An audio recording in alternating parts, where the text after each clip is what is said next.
ڈالروں کی اب یلغار. اب یہاں پر امریکی سرمایہ اور ڈالر چاہے مشرق سے آئے چاہے مغرب سے آئے وہ یہودیوں کا اعلی کار ہے.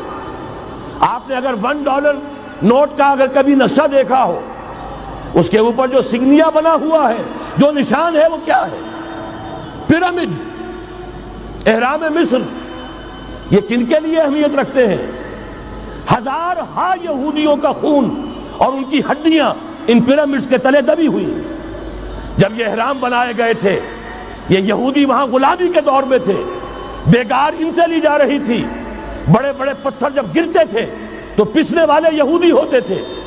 یہ ان کی اپنی جیسے ہولوکاسٹ جیسے انہوں نے اس کو اپنا سمبل بنایا ہوا ہے، اسی طریقے سے پیرامڈ، مصر کا پیرامڈ یہ گویا کہ ان کے اس زوال کا ایک نشان ہے. اور اس پر ایک آنکھ بنی ہوئی ہے، ایک آنکھ، کان دجال کی آنکھ وہ دیکھ رہی ہے. عجیب ہے یہ سمبل. نیچے لکھا ہوا ہے نووس آرڈو سکلورم، اور یہ در حقیقت 1776 جو نیچے لکھا ہوا ہے وہ رومن حروف کے اندر یہ 1776 ہے جو میں بتا چکا ہوں آرڈر آف الومناٹی وسوپ نے قائم کیا تھا. عام دنیا یہ سمجھتی ہے کہ شاید یہ امریکہ کا یوم آزادی ہے، سن آزادی ہے. 1 مئی اس آرڈر آف الومناٹی کی تاسیس 1 مئی کو ہوئی ہے. یہ 1 مئی جو منایا جاتا ہے دھوکہ یہ دیا گیا ہے کہ یہ شکاگو کے جو مزدور ہیں ان کی یادگار ہے. حقیقت میں یہ 1 مئی اور 1776 آرڈر آف دی الومناٹی کی تاسیس کی تاریخ ہے. ڈالر میرے اس دیش کو ناپاک نہ کرنا.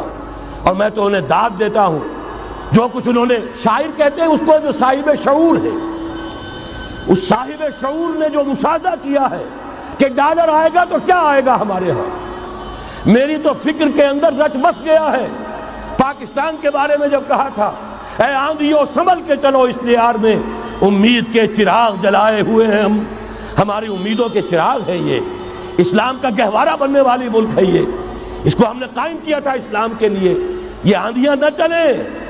اس ملک کو ہم نے اسلام کے چراغ جو ہے ہم نے اس میں روشن کیے ہوئے ہیں. اے آندھیوں سنبھل کے چلو اس دیار میں، امید کے چراغ جلائے ہوئے ہیں ہم. بہرحال یہ تیسرا سیلاب ہے، ننگی سرمایہ داری جس کی پھر لعنتیں ہوتی ہیں. ایک طرف فقر، ایک طرف احتیاج، ایک طرف بھوک، ایک طرف دولت کے انبار. پہلے بھی ہمارے ہاں فرق کم نہیں ہے، لیکن اب جو ہوگا اگر یہ بات پوری ہو گئی تو وہ ننگی سرمایہ داری. اور سرمایہ داری ہی در حقیقت یہود کا سب سے بڑا ہتھ کنڈا ہے. یہ بینکنگ کا نظام، یہ سارا کا سارا سودی نظام، یہ IMF، یہ ورلڈ بینک، یہی تو ان کے سب سے بڑے ادارے ہیں. تو واقعہ یہ ہے کہ 3 طرف سے ہم پر حملہ ہو رہا ہے. اور یہ سود کے بارے میں کیا کہا تھا اقبال نے؟ از ربا آخر چمی زائد فتن. اس سود کے ام الخبائث کے پیٹ سے سوائے فتنوں کے اور کیا برآمد ہو سکتا ہے؟ کس نہ داند لذت قرض حسن. کسی کو قرض حسنہ کی لذت یاد نہیں رہی. بغیر سود کے قرض دو. تمہارے پاس فاضل رکھا ہوا ہے کسی بھائی کو دو کہ وہ اپنی معاشی گاڑی کا پہیہ چلا لے، پھر اصل واپس لے لینا. اگر اتنی ہمت نہیں ہے کہ ان تصدقوا فهو خیر لکم، صدقہ ہی کر دو تو سب سے اچھا ہے. دے ہی ڈالو اپنا فاضل سرمایہ. یسألونک ماذا ينفقون قل العفو. مت رکھو اپنے پاس، یہ گندگی ہے. لیکن اگر بڑے ہی کم ہمت ہو تو کم سے کم قرض حسنہ دو، اپنی اصل رقم واپس لینا.